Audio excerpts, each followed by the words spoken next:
Hii unavyoiona hii ni kamanda gia ya gia 10 Shackman.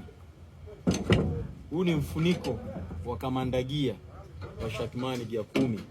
Nataka nikuonyeshe gia 10. Video iliyopita tulizungumzia gearbox ya gia 12. Leo tunazungumzia gearbox ya gia ngapi?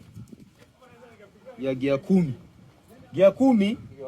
Sasa uone utofauti kwenye gia 12. Hii selector gear inafanya kazi pande mbili.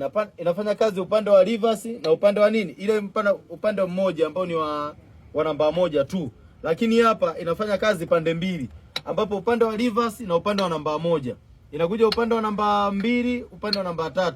Inakuja upande wa namba 4, upande wa namba 5. Hii ni gia ngapi?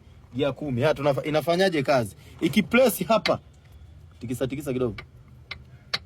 Zungusha. Hapa inakuwa imeingia ngapi? Reverse, ambapo jino la reverse ni hili hapa, kwa sababu mzunguko wake upo tofauti kidogo. Inakuja unaiweka free, zungusha. Hapo iko free, zungusha. Hapo iko free. Ikipress kuja huku mbele, maana yake ina press kwenye namba ngapi? Kwenye namba 1, ambayo jino la namba 1 ni hili hapa. Yaani ukiona gia kubwa ndo namba 1. Inarudi inakuwa free.